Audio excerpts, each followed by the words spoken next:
ley a través del comentario de artículos o comentario de textos. Por eso, cada vez que se publica una nueva ley en el boletín oficial, el trabajo que tiene que hacer un profesional es primero comprarla, comentarla, para saber cuál es el sentido y cuál es el alcance de la ley. Así se interpreta una ley. La ley tiene dos elementos. ¿Qué problema se quiere resolver con la ley? Es el sentido, el significado de la ley y sobre todo el alcance de la ley. ¿Qué quiere resolver la ley y hasta qué límites? En el nuevo texto del Código Penal es muy difícil saber cuál es el significado real de sus disposiciones y sobre todo qué problema se quiere resolver. Entonces, aparte del comentario que es científico de artículos de la ley o del mismo texto, les vamos a presentar esta tarde una disertación jurídica y un ensayo, que es la forma en la que trabajamos en la TIE Law and Business School. Vamos a presentar una disertación, como es normal, empezaremos con la introducción, y la disertación tendrá 3 partes. En la introducción tenemos que saber un poco la historia del derecho y del derecho penal de la República de Guinea Ecuatorial. ¿A partir de qué fecha se puede decir que Guinea Ecuatorial y no sus etnias ha empezado a tener leyes? Ustedes saben, y sé que lo saben, que es a partir de 1843. Lo que llaman Código Llerena, cuando llega Juan José de Llerena para tomar posesión de la isla en nombre de España, es el que dicta las primeras ordenanzas, que son las primeras leyes de la República de Guinea Ecuatorial. A partir de 1843, y cuando empieza la colonización efectiva, en 1858, Guinea, la colonia entonces, empieza a dotarse de leyes. De 1843 hasta la independencia, rigieron las leyes coloniales. Hay un error que se suele cometer y veremos cuando entremos en la introducción. ¿Qué es lo que se entiende por ley colonial? Las leyes de España o de Francia o de Inglaterra no se aplicaban a la colonia. ¿Por qué? Para evitar el principio de igualdad. Los blancos y los negros no podían ser iguales, y de aplicarles la Constitución de la metrópoli, existía la Constitución del principio de igualdad. Por eso verán que había un boletín oficial de la colonia de Guinea, y solo las leyes españolas que habían sido publicadas en el boletín oficial de la colonia eran derecho aplicable. Si cogemos 2 ejemplos, la ley laboral de España nunca se aplicó en la colonia, porque había una ley laboral de la región ecuatorial. Pasamos a la independencia, y como es normal, en 1960, vamos a repetir, la disposición transitoria segunda de la Constitución de 1968, es normal, decía que hasta que Guinea se dote de sus propias leyes, seguirá aplicándose la legislación de la colonia y no la que había en España. Pero hay acontecimientos en Guinea. El presidente Macías sube al poder por el intento de golpe de Estado de marzo de 69, empiezan los problemas. Mediante decreto, que llama decreto constitucional, deroga la Constitución de 68 y la vacía de muchos artículos, asume todos los poderes, y en 1973 se adopta la Constitución revolucionaria, en la que, en su disposición derogatoria, se deroga íntegramente la Constitución de 1968 y todas las leyes que habían. Y ocurre que desde esa Constitución de 1973 hasta el golpe de libertad, el 3 de agosto de 1979, no hubo ley en Guinea. Muchos no lo saben. No hubo ley en Guinea. porque el presidente Macías había derogado la Constitución anterior y con ella todas las leyes. Como no hubo parlamento, no hubo actividad legislativa, hasta el 3 de agosto de 79 éramos un país sin ley. Esto es inédito en el mundo. Por eso el gobierno del Consejo Militar Supremo no podía trabajar porque no tenía ley. De ahí que se sancionó el decreto ley número 4/1980 de fecha 3 de abril, que es el que dice que se vuelven a aplicar la ley o la legislación aplicable en la Guinea Española en el momento de accesión a la independencia, siempre que el nuevo gobierno no adopte leyes. Esta es la situación que muchos no conocen y justifican los problemas de leyes que tenemos, que muchas veces no se sabe cuál es la ley aplicable. Entonces vamos a empezar con la introducción. Antes del año 2022, como sabrán, es el pasado 17 de agosto de 2022 cuando se ha publicado en el Boletín Oficial del Estado el nuevo Código Penal. No es nuevo, es un Código Penal reformado. Y ese Código Penal dice en su disposición final que entra en vigor a los 90 días. Lo que significa que desde el 17 de agosto, 90 días son noviembre. Ese Código Penal ha entrado en vigor en el mes de noviembre y es virtualmente el aplicable ahora, porque habría derogado la ley anterior y es el debate que vamos a tener. Entonces, antes del año pasado, de forma habitual, cuando se preguntaba a los profesionales de derecho de Guinea Ecuatorial sobre la legislación penal aplicable en la República de Guinea Ecuatorial, acudían automáticamente al texto revisado del Código Penal aprobado por decreto 691/1963, que fue modificado parcialmente por la ley 3/1967 de 8 de abril y la ley de enjuiciamiento criminal promulgada por Real Decreto de 14 de septiembre de 1882. El clásico argumento con el que los profesionales de derecho ecuatoguineano acostumbraban a sostener que el Código Penal vigente en la República de Guinea Ecuatorial era el aplicable antes del 12 de octubre de 1968 en las antiguas posesiones españolas del Golfo de Guinea, era la referencia al decreto ley número 4/1980 de 3 de abril, que declaraba en su artículo primero vigente en la República de Guinea Ecuatorial las leyes penales, civiles, mercantiles, administrativas, laborales y militares que regían hasta el 12 de octubre de 1968. Los profesionales de derecho ecuatoguineanos solían limitarse generalmente a la primera parte del artículo primero del decreto ley. Sin embargo, se olvidaban generalmente de la parte final de este mismo artículo, que señalaba que la legislación anterior al 12 de octubre de 1968 será derogada cada vez que las autoridades competentes de la República de Guinea Ecuatorial adoptaban una nueva ley. A pesar de que, después del 3 de agosto de 1979, varias han sido las disposiciones legislativas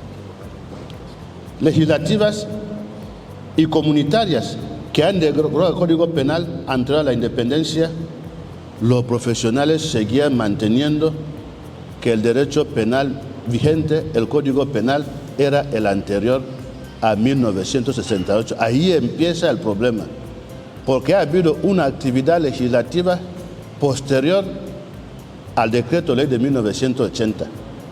Son las leyes que han adoptado tanto la Cámara de Representantes del Pueblo como el actual Parlamento bicameral, y sobre todo las normas que resultan de la OHADA, de la CEMAC y del Acuerdo de Bangui que veremos. Antes de presentar el contenido de este auténtico Código Penal vigente en la República de Guinea Ecuatorial, debe darse respuesta a la pregunta: de si el derecho penal en la colonia guineana era el mismo que en la metrópoli. Para ello, conviene hacer un rápido desarrollo histórico cronológico del derecho penal en las posesiones españolas del Golfo de Guinea. Es la pregunta que hay que hacerse y que muchos no se hacen.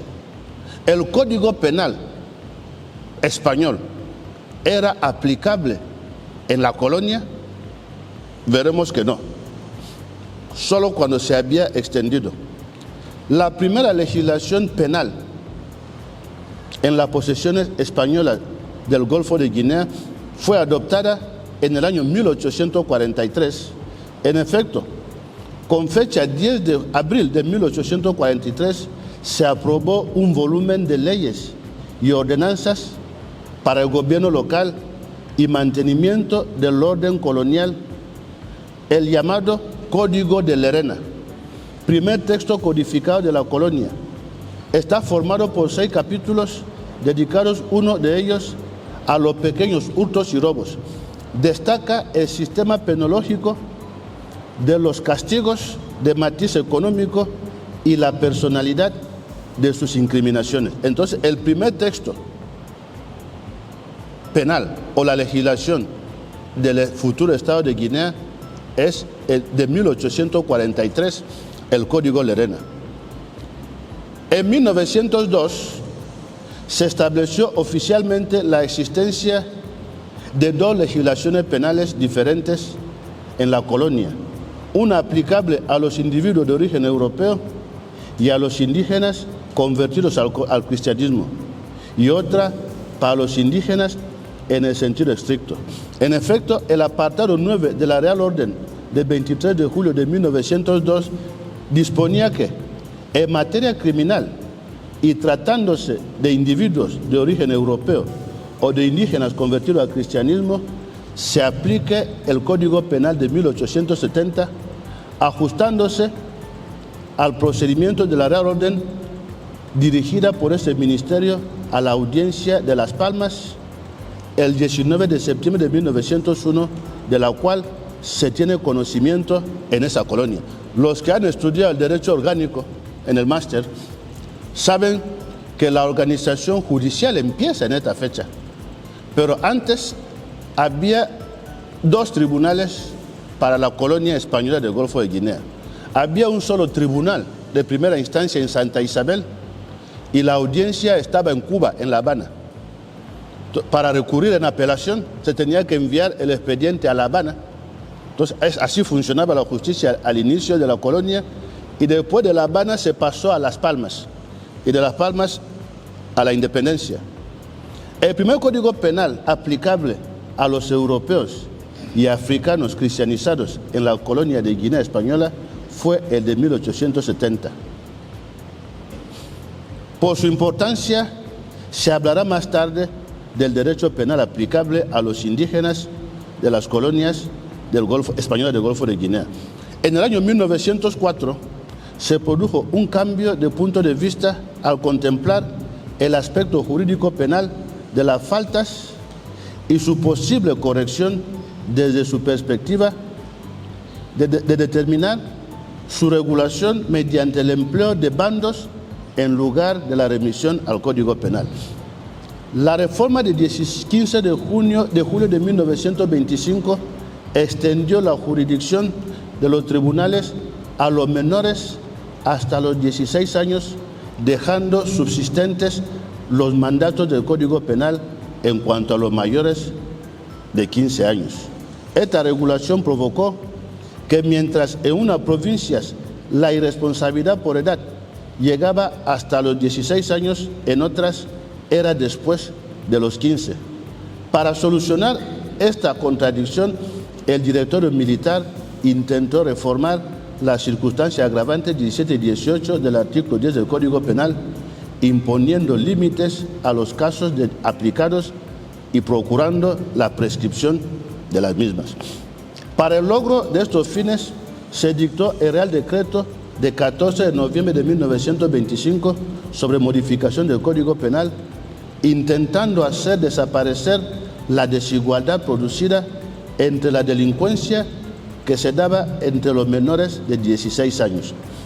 El 15 de abril de 1931, el gobierno provincial de la República Española decretó la anulación del Código Penal de 1928, que era el vigente en ese momento.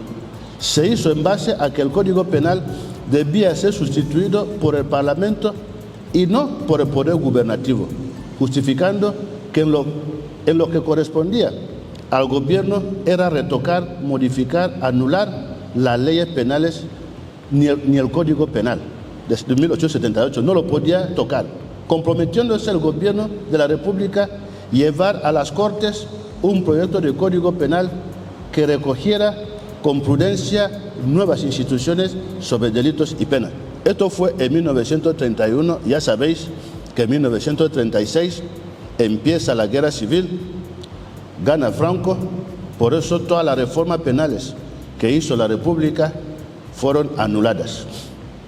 Así se llega al año 1944, cuando el presidente Franco era generalísimo.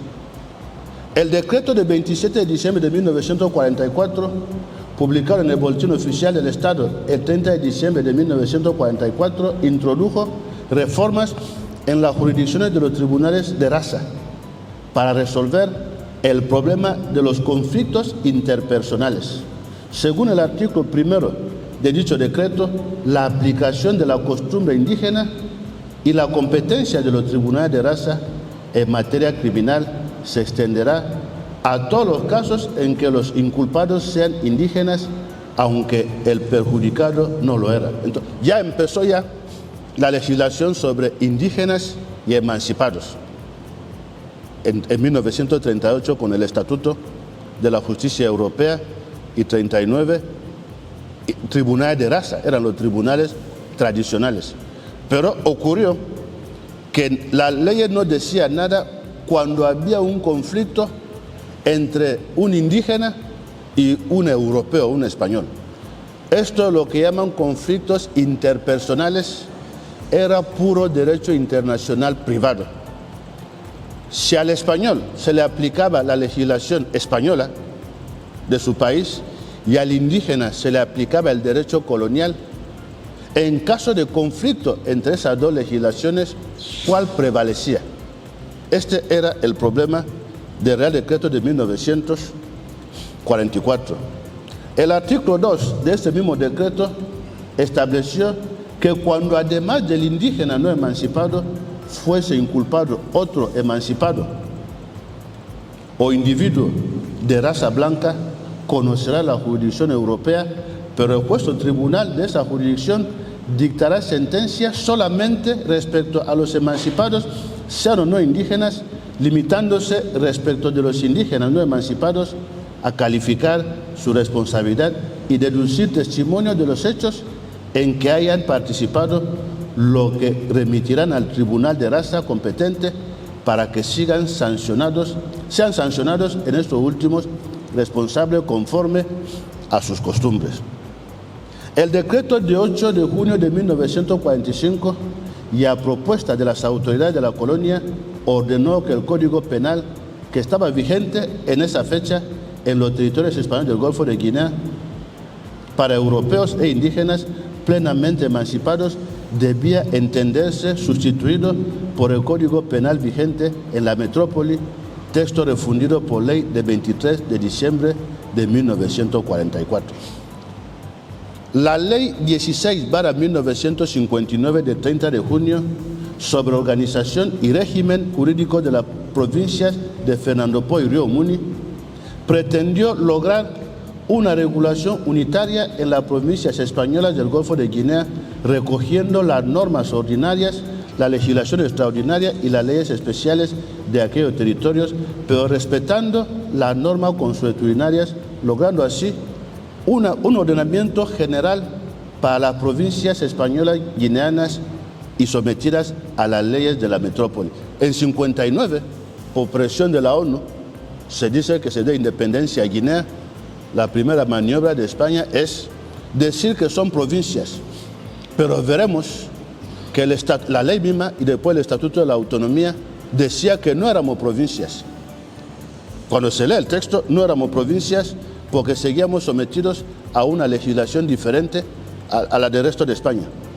Según la exposición de motivos de la Ley 46/59 de 30 de julio sobre organización y régimen jurídico de la provincia de Fernando Poo y Río Muni, la ley contenía las dos directrices siguientes. Una, que las disposiciones de carácter general o especial llamadas a regir aquellos territorios sigan principios análogos a los de las demás provincias, y otra, que al mismo tiempo se respeten las peculiaridades naturales y consuetudinarias de aquella región ultramarina. Vamos a volver a leer ese trabalenguas. Una, que las disposiciones de carácter general o especial llamadas a regir aquellos territorios sigan principios análogos a los de las demás provincias, y otra, que al mismo tiempo se respeten las peculiaridades naturales y consuetudinarias de aquella región ultramarina. Entonces decían que no se tenía que aplicar la legislación de España, se tenía que seguir principios análogos, y los análogos no es lo mismo, pero al mismo tiempo se consagraba de nuevo la superioridad de la costumbre sobre la ley escrita. Era pues clara la voluntad del legislador español. No podía existir idéntica legislación en las provincias africanas y en las provincias de la metrópoli. La legislación tenía que ser simplemente análoga, esto es, parecida pero no idéntica.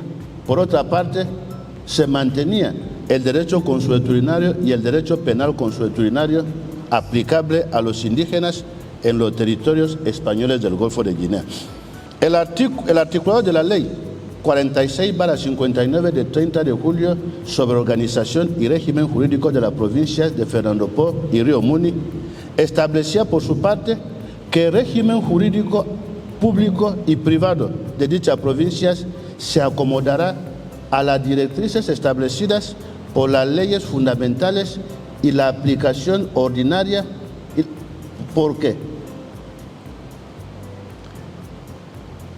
Porque se rige el resto del territorio nacional y con la advertencia de que la legislación sustantiva y procesal, salvo expresa prescripción contraria, contendría en la disposición de cuya aplicación se trate, regirá en particular de las normas consuetudinarias tradicionales vigentes en esta provincia. La ley de 59, ¿qué dice aquí? Dice que el derecho consuetudinario era superior a la ley escrita. Esto es lo que muchos no saben, que nuestros parientes españoles se burlaban de nosotros. El periodo de la autonomía, llegamos a la autonomía, se inicia con la celebración por el gobierno español el 8 de agosto de 1963 de un Consejo de Ministros en San Sebastián que decidió nombrar un comité para la elaboración de un nuevo estatuto para Guinea, que concediese cierta autonomía administrativa al territorio con instituciones africanizadas. El Ministerio de la Presidencia se encargaría de la redacción del nuevo estatuto mediante un proyecto de ley en el que intervinieron algunos guineanos funcionarios de la administración colonial. El 28 de noviembre de 1963, las Cortes Españolas aprobaron la Ley de Bases sobre el régimen autónomo de la Guinea Ecuatorial. A partir de esa fecha se llama Guinea Ecuatorial. Y por decreto de 6 de diciembre de 1963, publicado en el Boletín Oficial el 7 de diciembre de 63, se convocó un plebiscito en la Guinea Ecuatorial. Por Ley 191 de 20 de diciembre de 1963, se promulgó la Ley de Bases sobre el régimen autónomo de la Guinea Ecuatorial. A partir de esta fecha, la región ecuatorial española pasó a denominarse oficialmente Guinea Ecuatorial y República se añade el 12 de octubre de 1968. Mediante decreto número 3 de julio de 1964, Boletín Oficial de 10 de julio de 64, fue aprobada la Ley Articulada de la Guinea Ecuatorial.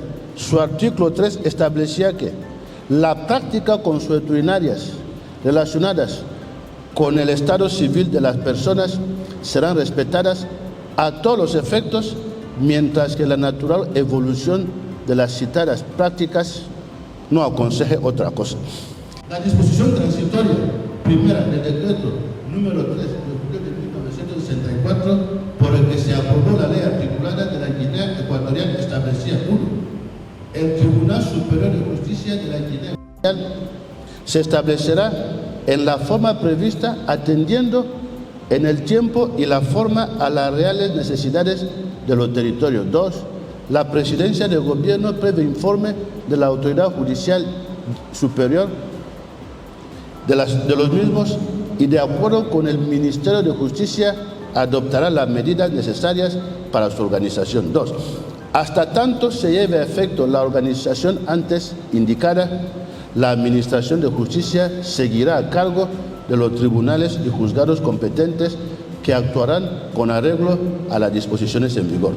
Como ya se señaló, el articulado de la Ley 46/59 de 30 de julio sobre organización y régimen jurídico de la provincia de Fernando Po y Río Muni establecía que la legislación sustantiva y procesal, salvo expresa y concreta prescripción contraria contenida en la disposición de cuya aplicación se trate, regirá sin perjuicio de las normas consuetudinarias tradicionales vigentes en estas provincias. Estamos en 64, a 4 años de la independencia, y todavía no tenemos legislación, porque la legislación en esa época sigue diciendo que el derecho consuetudinario, la costumbre, es superior a la ley.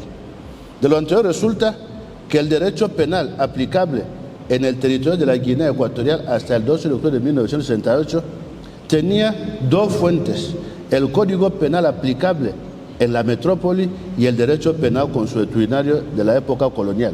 Por consiguiente, el denominado derecho penal ecuatoguineano supletorio resulta de esas 2 fuentes antes mencionadas.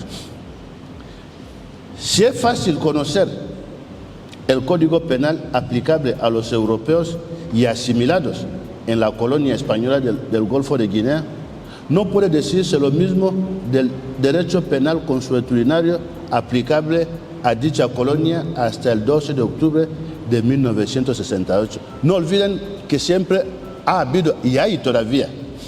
Si cogen la ley orgánica del Poder Judicial vigente, es una ley colonial, porque reconduce todo lo malo que había en la colonia. Esa ley sigue hablando de tribunales modernos y de tribunales de raza. Si lo veis, cuando hablan de tribunal tradicional y hablan de juzgado de primera instancia en un mismo país, ¿quiénes son los que se sujetan al derecho consuetudinario y quiénes se sujetan al derecho civil? Seguimos teniendo, y cuando legislamos nunca tenemos en cuenta esto. En virtud del decreto ley, del artículo 1 del decreto ley número 4/1980 de 3 de abril, que declara en su artículo 1 vigente de la República de Guinea Ecuatorial las leyes penales, civiles, mercantiles, administrativas, laborales y militares que regían hasta el 12 de octubre de 1968, tanto el Código Penal supletorio como el derecho penal consuetudinario colonial quedaron prácticamente derogados tanto por el legislador ecuatoguineano como por los legisladores comunitarios, en particular los legisladores de la OADA, de la CEMAC y de la OAPI.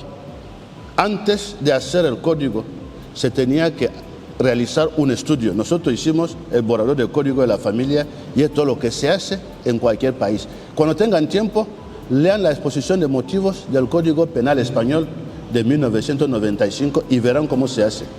Entonces, antes de redactar un nuevo Código Penal, se tenía que saber cuál era el derecho penal vigente, qué es lo que se tenía que modificar y qué es lo que se tenía que conservar. Pero no se ha hecho un estudio y lo vamos a demostrar.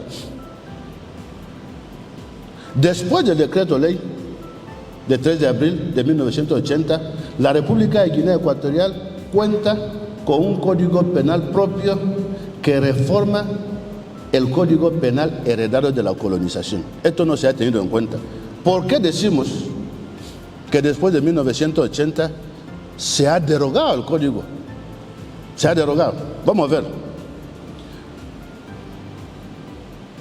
Cuando se viene a publicar el código de 2022 que veremos, se ha vuelto a reconducir el código anterior, el de 1963, y no se tiene en cuenta que antes de la independencia, lo veremos, se reformó ese código 2 veces. Hubo una reforma en 1965 y otra reforma en 1967. Y veremos también que ese mismo código no deroga al anterior por la cuestión de Real Decreto. En la época de Franco no había reales decretos. Entonces, es para que tengan una idea de lo que era la legislación en la colonia. Esta legislación subsiste todavía y sobre todo a pesar del nuevo Código Penal que no la ha derogado, no ha derogado la legislación anterior, sigue subsistiendo. Vamos a hacer algo, la disertación, vamos a empezar rápidamente porque es importante. Deben conocer lo que llamaban derecho penal consuetudinario. Deben saber que en la ciencia moderna del derecho penal, la costumbre no es fuente de derecho penal. El principio de legalidad penal prohíbe que la costumbre sea fuente de derecho penal. Si cogen el artículo 13.1s de nuestra ley fundamental, principio de legalidad, el artículo 14 del Pacto Internacional de Derechos Civiles y Políticos, principio de legalidad, y el artículo 7 de la Carta Africana de Derechos Humanos y de los Pueblos. Ahí te dicen que la costumbre no es fuente de derecho penal. Y una gran parte de nuestro derecho penal era de origen consuetudinario. Es lo que vamos a ver ahora. ¿Qué se entiende en Guinea actualmente? Porque sigue aplicándose la legislación colonial por derecho penal consuetudinario que aparece en la Ley Orgánica del Poder Judicial, a pesar de que esa ley es contraria al artículo 13.1s de nuestra ley fundamental, que dice que la costumbre no puede ser fuente de derecho. Vamos a ver derecho penal consuetudinario. No puede comprenderse la existencia de un derecho penal consuetudinario aplicable a los indígenas sin conocer lo que se denominó Código del Indigenato en las legislaciones coloniales africanas. El indigenato permite conocer al mismo tiempo las fuentes y la justificación de una legislación penal específica aplicable a los indígenas. La extensión y los límites del derecho penal indígena se justificaban por falta de capacidad del indígena. Al ser un mayor menor de edad, así era el indígena, era un mayor menor de edad, según la legislación, se debía adaptar los delitos contenidos en el Código Penal a sus costumbres. Por otra parte, como quiera que algunas costumbres indígenas no eran conocidas por el legislador metropolitano, se tipificó y castigó las infracciones típicas del medio indígena. Veremos que se tipificó el delito de brujería que existía en la colonia. Las fuentes y la justificación de una legislación penal para indígenas. El derecho penal consuetudinario en los territorios españoles del Golfo de Guinea, a diferencia del derecho penal vigente en la metrópoli, no respetaba el principio de la legalidad de los delitos y penas, lo que justificó la naturaleza infralegislativa de la fuente de derecho penal consuetudinario colonial. El derecho penal consuetudinario o la violación del principio de legalidad penal.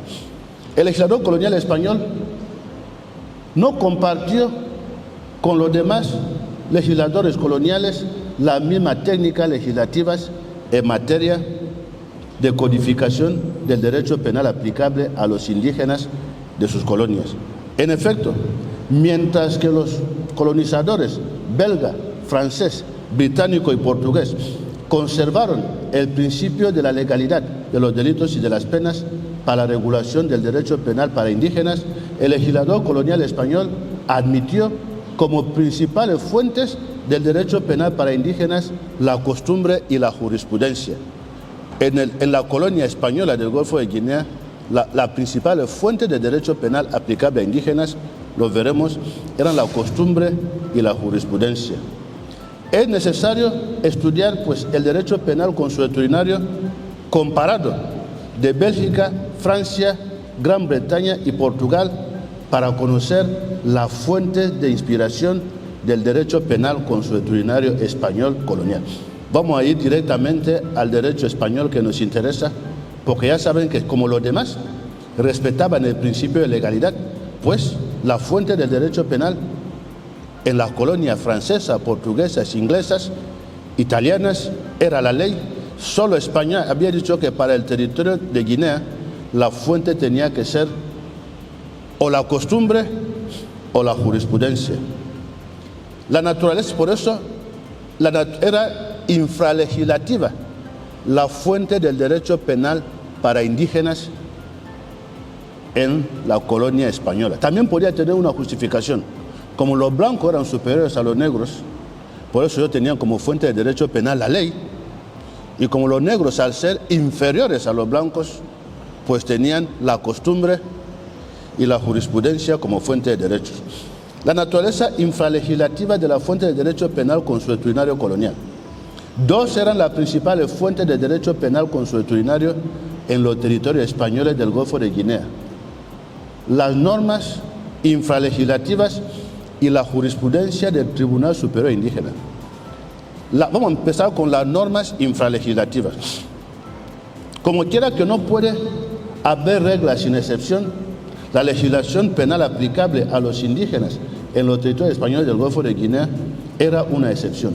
El derecho penal consuetudinario no tenía como fuente la ley, sino la costumbre y algunas normas infralegislativas, así como la jurisprudencia del Tribunal Superior Indígena. La primera norma que reguló el derecho penal consuetudinario en la Guinea española fueron las instrucciones a los jefes de poblado de 1907. En efecto, el decreto del gobernador general de 28 de mayo de 1907 dictó instrucciones por las que habrán de regirse los jefes de tribus y jefes de pueblos sometidos a nuestra soberanía y en lo sucesivo los verifiquen. En él se ordenaba a estos hacer respetar las costumbres, usos, intereses y personas de todos los indígenas de cada tribu y pueblo, siempre y cuando no fuesen de carácter salvaje. Esto es lo que pone ahí, si leen el decreto de 1907. Dice dos cosas. Como los africanos no pueden desenvolverse por sí mismos, por ser menores de edad, que se les inculque la costumbre de los europeos. Aplicarán su propia costumbre siempre que no sean de carácter salvaje. Las instrucciones prohibieron categóricamente a los citados jefes, órganos indígenas a los que se reconoció amplias funciones en materia civil, imponer castigos a los indígenas que cometiesen algún delito, en cuyo caso disponía el decreto, los conducían a presencia de la autoridad para que ésta le imponga el castigo a que se haya hecho acreedor por su delito. Entonces, son las instrucciones de 1907 las que legalizaron la justicia que imparten los jefes militares y los delegados de gobierno. Iba más allá. Cuando no había jefe militar ni jefe de gobierno, cualquier blanco podía ser juez. Entonces los jefes de poblado tenían que coger al blanco y llevarlo al negro, llevarlo al blanco para que se lo castigue. Esta era la instrucción de 1907. Tenemos la segunda norma de naturaleza infralegislativa que codifica el derecho penal consuetudinario, es el Estatuto de la Justicia Indígena, sancionado por decreto de 10 de noviembre de 1938, cuyo artículo 9 determina las condiciones en las que el adaptacionismo del derecho penal europeo tenía lugar. ¿Qué decía el artículo 9? Cito: lo mismo en materia criminal que en materia civil, los tribunales indígenas, sin perjuicio de la aplicación de la costumbre, procurarán modelar y completar las prescripciones de suerte que lentamente se infiltre en la legislación del país lo que veían en nosotros. Ellos eran ley y eran modelos. El Estatuto de Justicia Indígena de 1938 señalaba en su articulado, bajo el epígrafe del artículo 3, de las normas de derecho aplicables por estos tribunales, un dual principio de reconocimiento como norma primaria del derecho indígena, costumbre condicionado a su no oposición al orden público o a los usos y costumbres de España. La tercera y última norma del derecho penal consuetudinario aplicable en los territorios españoles del Golfo de Guinea fue la ordenanza comunicada de fecha 20 de mayo de 1952, que codificó no solo el derecho civil consuetudinario, sino también el derecho penal aplicable a los indígenas. Nosotros no queremos investigar. Esa ordenanza de 1952 es lo que llaman hoy derecho consuetudinario. En 1952 se codificó el derecho consuetudinario, pero el problema es, solo se codificó el derecho consuetudinario de los FAN, porque decían que los demás ya eran blancos, se habían asimilado a los blancos, y los que resistían eran los FAN. Por eso en 1952, pero si tienen todo eso en internet, tienen los boletines oficiales de 1952 que codifican el derecho consuetudinario. ¿Se acuerdan que cuando estudiamos derecho orgánico solemos decirles que el derecho consuetudinario no es derecho africano?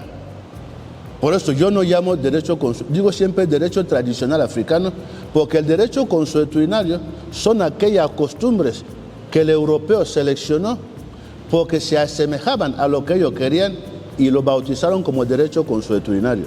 Y en 1952 el gobernador general sancionó una ordenanza que codificó el derecho penal y el derecho civil consuetudinario. Entonces, cuando nosotros tenemos que codificar, si no conocemos estas cosas, podemos meter la pata.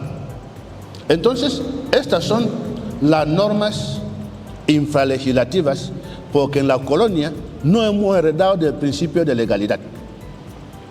Hemos heredado del principio de alegalidad, porque hasta el Estatuto de la Autonomía seguía diciendo que la costumbre era superior al mismo estatuto que era la Constitución de la colonia. Y lo más fundamental, aparte de la costumbre y de las normas, estaba la jurisprudencia del Tribunal Superior Indígena. Los profesionales de Guinea son muy curiosos. Ellos dicen que la jurisprudencia no es fuente de derecho y nunca ha sido fuente de derecho. Vamos a verlo ahora, que como el decreto ley de 1980 sigue diciendo que es aplicable la legislación colonial, veremos que en la colonia, y sobre todo a partir de la ordenanza de 1952, la jurisprudencia era una fuente directa de creación del derecho. El órgano de administración de justicia era, al admitir, si no había excepciones, la costumbre nativa, y al efectuar la acción modeladora y de infiltración de los principios jurídicos españoles, el órgano regulador del derecho a que debía el indígena ajustar su conducta en todo momento y no solo en la fase jurisdiccional. Acabáis de ver que no hemos heredado el principio de legalidad, tampoco hemos heredado el principio de la separación de poderes, porque la ordenanza de 1952 dice que el Tribunal Superior Indígena era al mismo tiempo legislador y Corte Suprema de la colonia. Entonces, el confusionismo que podemos tener a veces, si no cambiamos de mentalidad, viene de esto.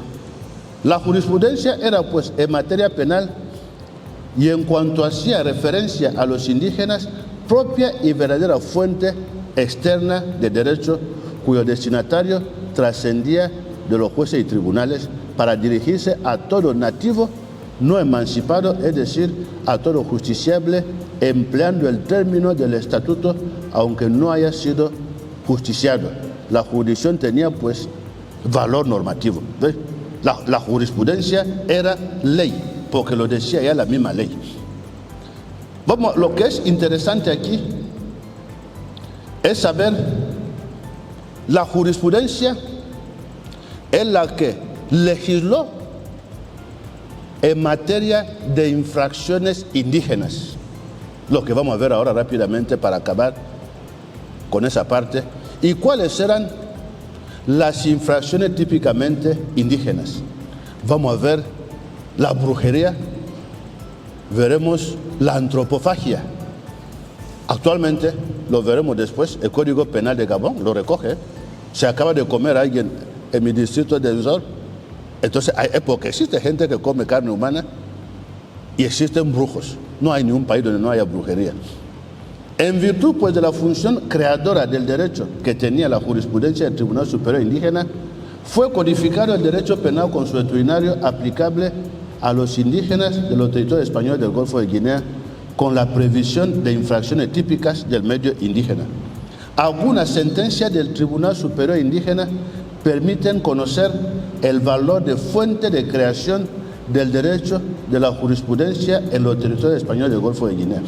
Vamos a saltar, vamos a ir directamente a un caso, a una sentencia, no sé si la tengo todavía, voy a mirar en el boletín. Cada vez que la leo, parece cosa de hoy. José Menéndez Hernández, el último notario, registrador, perdone, narra el caso de un juicio celebrado en Bata sobre canibalismo mágico, en el que un pueblo entero comió al cadáver de Boloa, un cazador de gran prestigio y muy envidiado por sus colegas, como sigue. Es una historia extraordinaria que ocurrió una sentencia. Había un cazador muy famoso y los demás cazadores le envidiaban y dijeron que para tener la misma dote que él, tradicionalmente era mejor comerlo. Así que le mataron, le comieron y un perro descubrió una... es mejor leer el extracto de la sentencia para que vean qué dice. El juicio se celebró en Bata. El libro se llama Lo Último de Guinea. Se llama el libro, Lo Último de Guinea. El juicio se celebró en Bata, mucha gente reunida en la sala del tribunal y otros muchos que no cabían, estaban fuera. Se juzgaba un caso insólito en estas épocas, un hecho probado de canibalismo colectivo. Todo un pueblo había participado en un ritual de antropofagia. El presidente del tribunal estaba agitado, nervioso y preguntaba con cierto atropello. Algunos ancianos no hablaban español y el intérprete, un auxiliar pamue, le formulaba las preguntas en fan. Estaban implicadas unas 50 personas. Los interrogatorios duraron día y medio. La respuesta fue una especie de fuentevejuna porque no hubo alegaciones contradictorias. Todos decían la verdad o todos mentían. Indudablemente decían la verdad porque lo que afirmaban no les beneficiaba, sino que les perjudicaba, porque había un hecho innegable que el famoso cazador de Boloa había sido asesinado, ya que una pierna entera del mismo se encontró enterrada cerca de la Casa de la Palabra y lo que sostenían con unánime testimonio era que todos los habitantes del poblado habían comido trozos del cuerpo de Boloa. Los miembros del tribunal no podíamos comprender la situación. Era muy raro que todo un pueblo fuese asesino y todavía más extraño que el crimen se hubiese perpetrado contra un miembro muy admirado de la propia tribu. Tendría más explicación si la víctima perteneciese a otro clan o a otro grupo familiar, dado los grandes odios africanos que con frecuencia enturbian las relaciones entre gentes de distintos colectivos étnicos.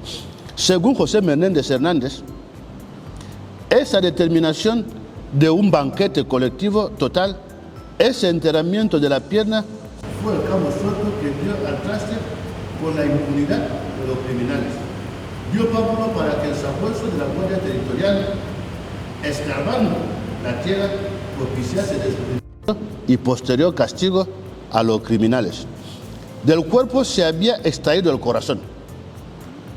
Lo dividieron en 3 partes y cada uno de los cazadores envidiosos ingirió un trozo de la noble víscera. Así se cumpliría el conjuro y cada uno de ellos sería tan valiente y tan eficaz en la caza como lo había sido en vida el respetado Ebolova. El juicio puso de relieve que en pleno siglo XX todavía subsistían flecos de un canibalismo residual en el que se ingerían los cuerpos sacrificados no por causa de la hambruna o por necesidad biológica, sino por una superstición macabra, según la cual el que devoraba alguna parte noble de otro, cerebro, corazón, incorporaba a su ser las cualidades sobresalientes del sacrificado.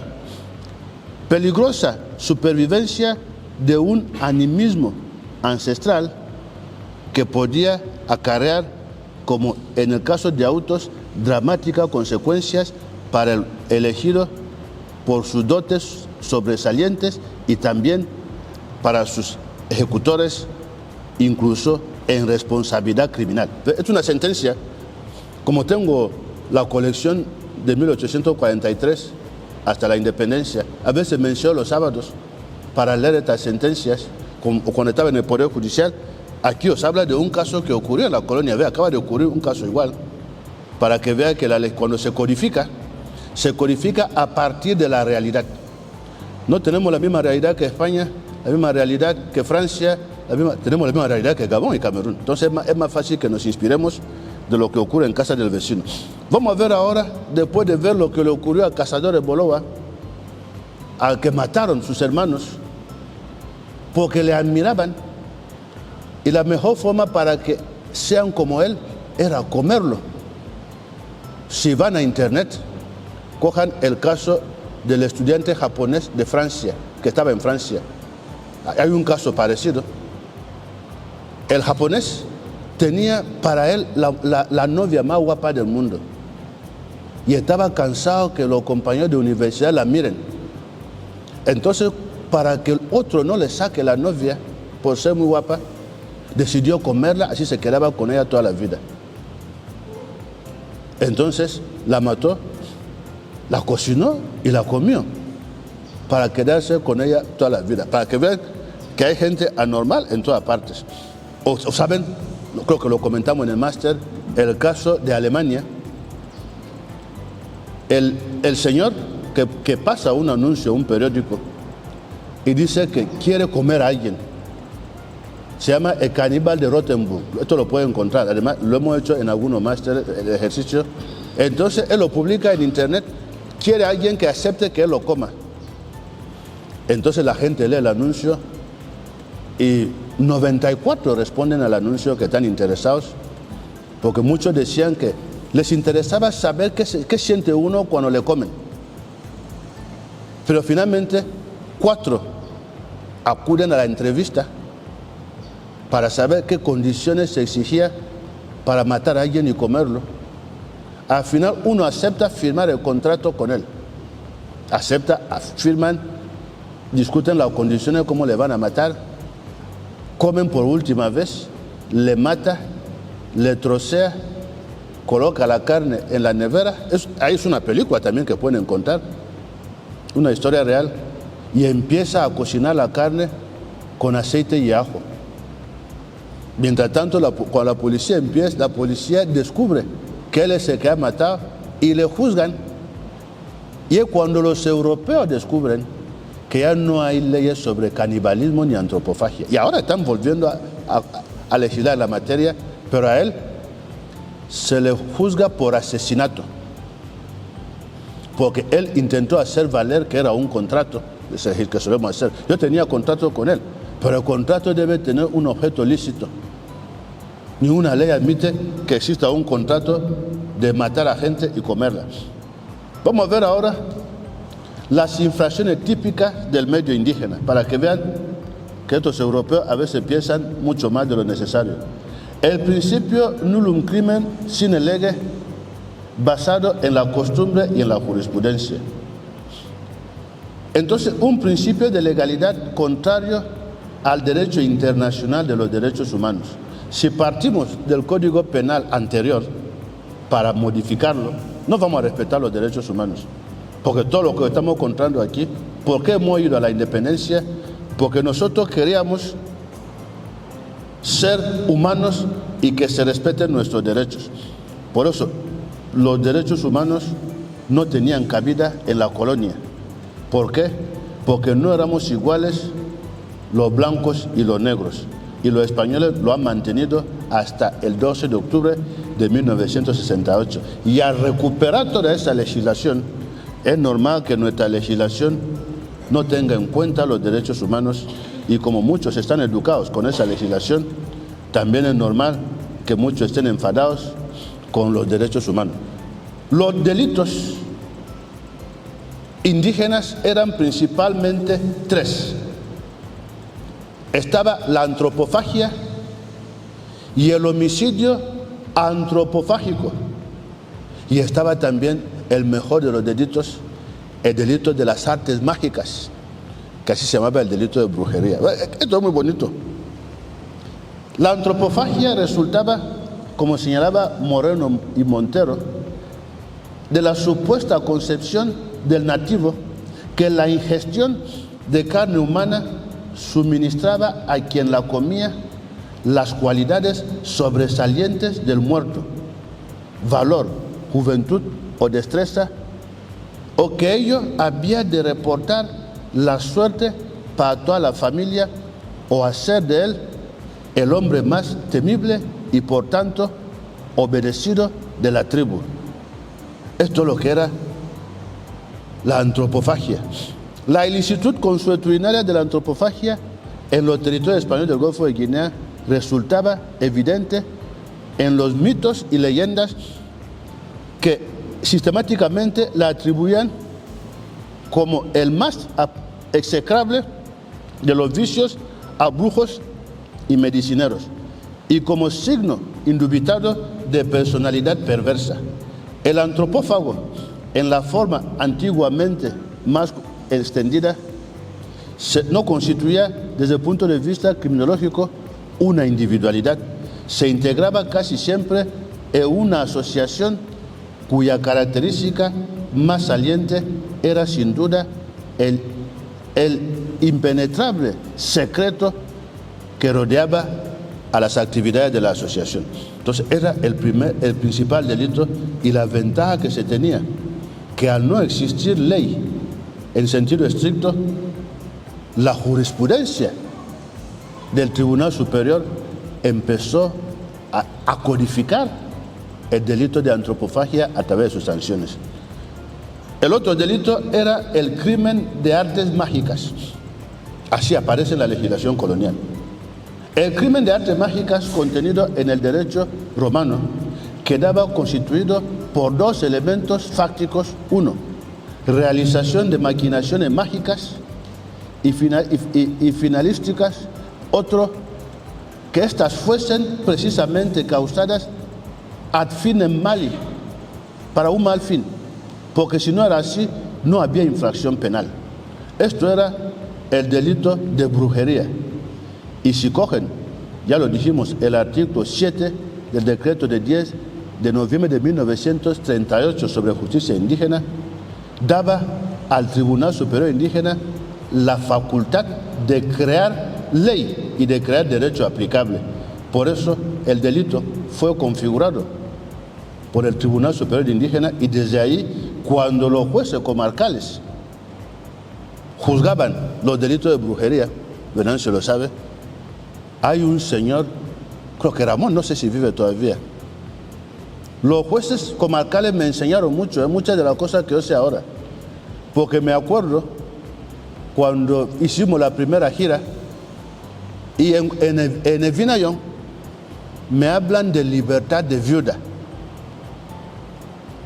reclamación de cantidad por libertad de viuda. ¿Qué significa libertad de viuda? Desgraciadamente él no sabía explicármelo.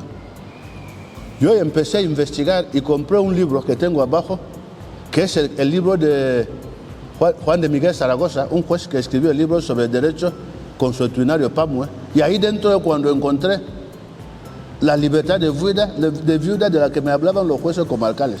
La libertad de viuda era cuando moría el marido y la viuda no quería casarse con un hermano de tribu, pues devolvía el dinero y recobraba la libertad. Esto aparecía en la ordenanza de 1952. Entonces, ¿qué hizo el Tribunal Superior Indígena en materia de brujería? Estableció los elementos constitutivos del delito de brujería. Eran dos: el hecho de una maquinación mágica, su ánimo en el agente de perjuicio o la objetiva posibilidad de causarlo. Esto sí que es increíble, pero es así, era ley. Tiene que haber una maquinación mágica. Por ejemplo, mirar a uno y saber que con su mirada el que se ha ido a caer es la consecuencia de los malos ojos que el otro le ha hecho.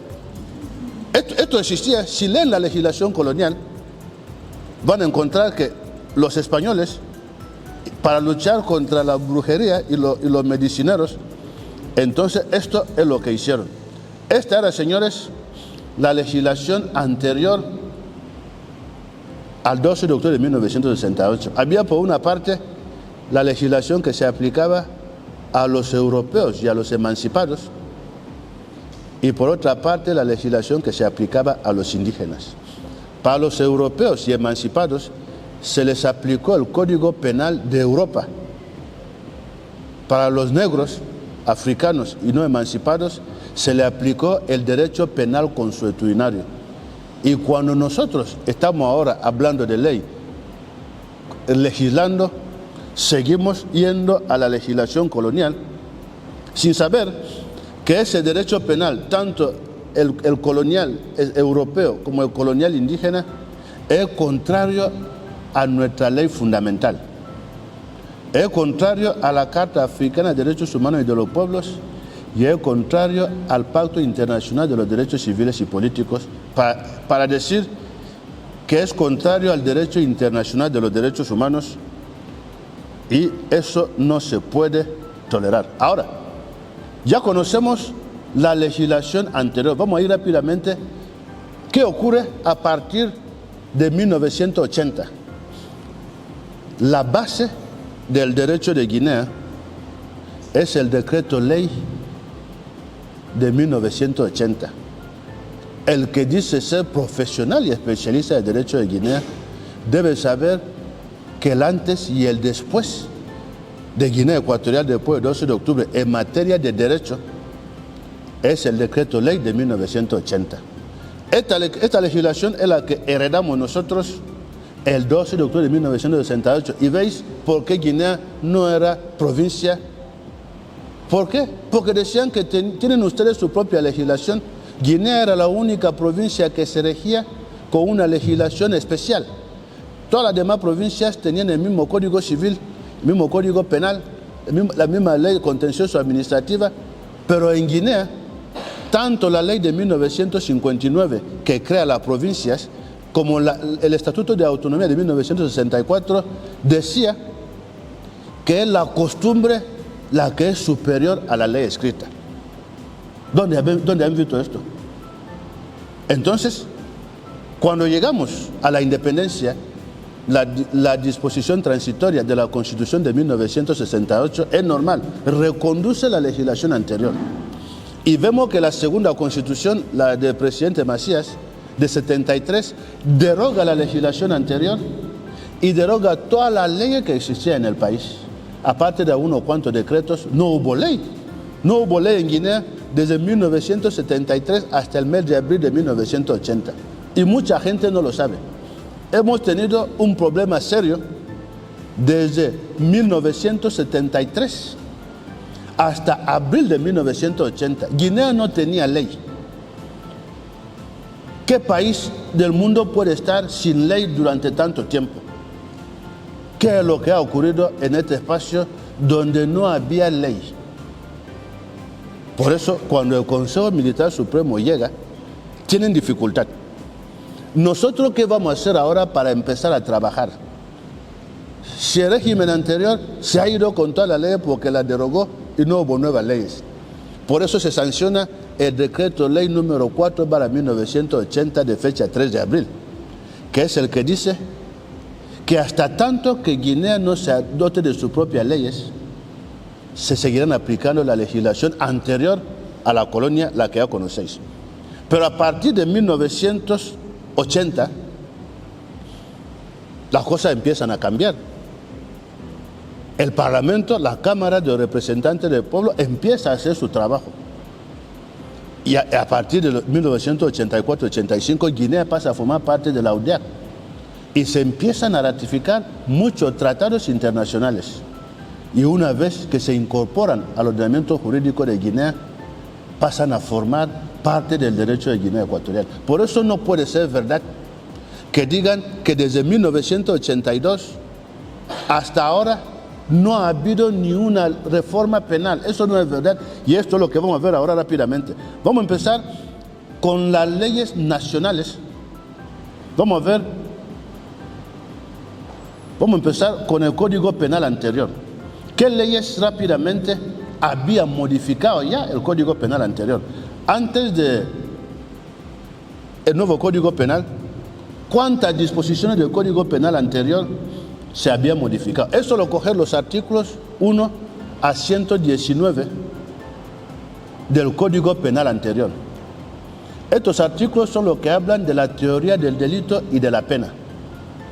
Y recogen el principio societas delinquere non potest, que solo las personas físicas pueden ser autoras de delitos. Es lo que dice. Pero ahora, en 2003, en la CEMAC se adopta el reglamento sobre blanqueo de capitales, y en 2004 se adopta en Guinea, el Parlamento de Guinea adopta la ley de trata. Y esas dos leyes introducen en Guinea la responsabilidad penal de las personas jurídicas.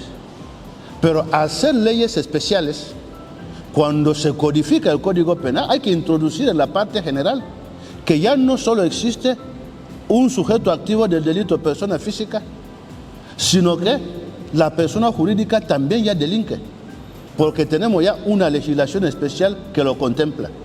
Y veremos cuando estudiemos el Código Penal que ellos dicen que en caso de contradicción, el artículo 7 del mismo Código Penal dice que si hay contradicción, el nuevo, entre una ley especial y el Código Penal, prevalece la ley especial, lo que es normal. Ahora, el Código Penal no prevé la responsabilidad penal de las personas jurídicas y lo prevé un reglamento de la CEMAC. Por consiguiente, esta parte es nula y está derogada. Vamos a ir rápido. ¿Qué es lo que también se ha vuelto a derogar? Si cogéis el Código Penal anterior, veréis que tanto OHADA como CEMAC, como el legislador nacional, han derogado muchísimas disposiciones y que no se sabe por qué no se han tenido en cuenta en la versión. Si van cogiendo, por ejemplo, hay una serie de delitos, aunque sea extrañamiento, confinamiento, todo eso ya había sido derogado porque son contra los derechos humanos. Cojan todo lo que es relacionado con delitos de la propiedad intelectual. Cojan, por ejemplo, delitos como bigamia, delitos contra la religión católica, por ejemplo, los delitos de las asociaciones. Ahora hay una ley de asociaciones que es de Guinea, ha derogado el Código Penal. La ley de partidos políticos también, la ley electoral también. Todas esas leyes han derogado el Código Penal anterior. Si cogéis los delitos contra la propiedad intelectual que aparecen en el Código Penal, han sido derogados por el Acuerdo de Bangui. Todo lo que es terrorismo ha sido delegado por la CEMAC. La legislación en materia de cheques, como veremos, ha sido derogada por la CEMAC.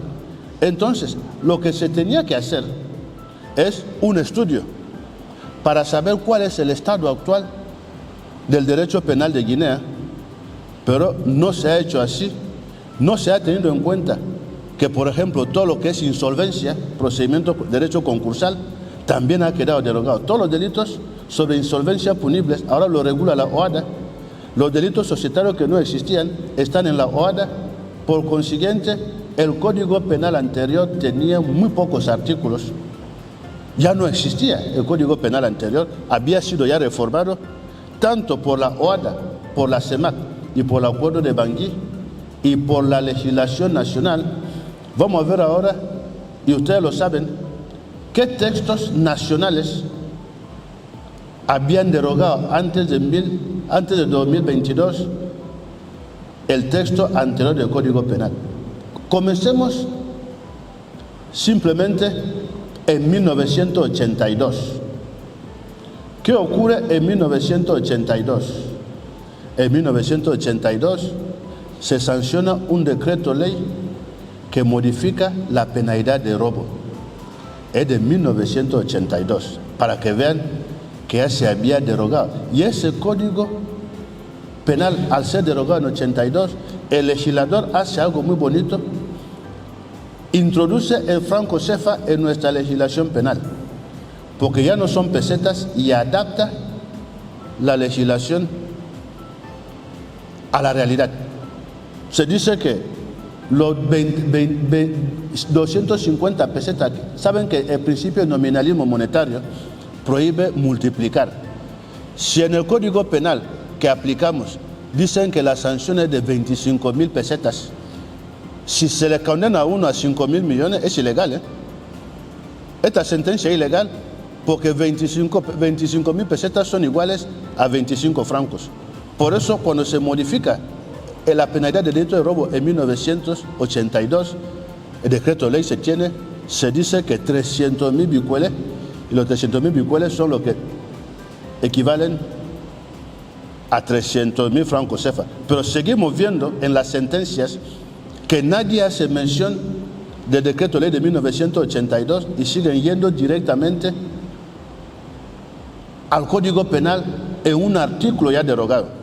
Tenemos en 93 el decreto ley sobre tráfico de drogas. El decreto ley sobre tráfico de drogas, 93, también deroga. Si seguimos avanzando, llegamos a 2004. En 2004 tenemos a nivel interno la ley de trata, que se incorpora al código.